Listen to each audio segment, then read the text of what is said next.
Hi, I'm Alma Katsu. I'm coming to you today to talk to you a little bit about my new book, The Fervor. This is exclusively for my Bulgarian readers, and I'd like to thank Orange Books for making this possible. So what is The Fervor? It's a historical horror novel, and it deals with the internment camps, which were established in the United States after the bombing of Pearl Harbor in World War II. I'm Japanese American, my husband's Japanese American, and his whole family were interned back in 1942.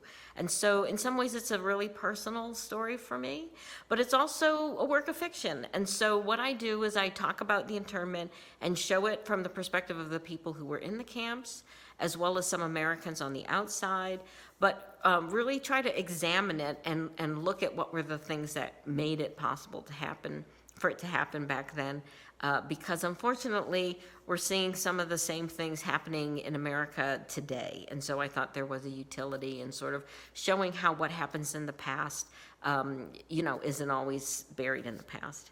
And I think anyone who enjoys American history would find it interesting, but also folks who are sort of watching what's happening worldwide today and the rise of authoritarianism and how that sort of seeps in the public and how it becomes possible for, so many people to support something that I think to a lot of people is really almost unthinkable. One of the biggest surprises I had when I was writing the book and I was doing the research was the extent to which nationalist groups, white supremacist groups, were, how widespread they were in America back in the past.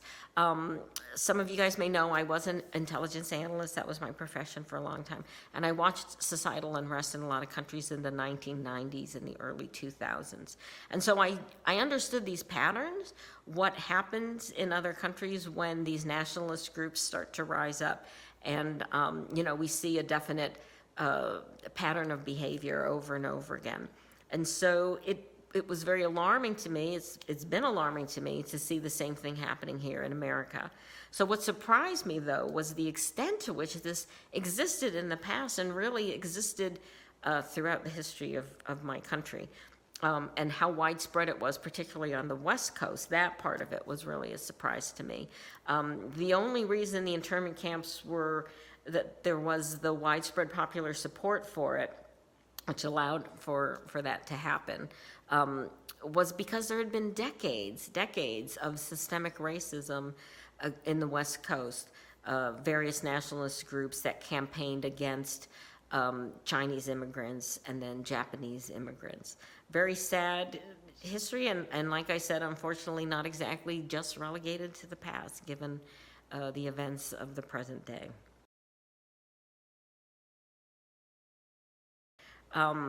That's a really tough question because there's so many. One movie that I've loved, that the fantastical but also very lush and full nature of it has always been, really fascinating to me, is Orlando, which was directed by Sally Potter, and it's based on the novel by Virginia Woolf, and it tells the story of 400-year history of a man who lives and continues to live, from the 1700s into the current day. And he starts off as a man, but halfway through his long life, he even changes genders. And it's just such the kind of story that really makes your imagination sing.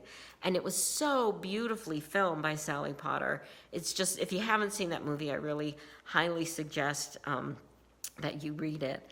Also, I really love the works of Anne Rice, especially her early works, and how that combines history and magic and mysticism and just makes you look at the world around you in a different way. And that's what I really hope my books do for you too. This has been kind of tough because the more you write in a particular vein, the harder it is to sort of try to think of something new that readers would be interested in, because tastes change. When I started writing, I really loved British history, particularly like the 1800s or so, and a little bit in the 1700s. But there's been a lot of writing in that, and it's also slips further and further back in time. And we've seen that readers these days are a little bit more interested in nearer term history, like what happened in the 20th century. So I've been trying to mine the 20th century a little bit more for stories. And while I've had a lot of ideas, I haven't settled on one yet.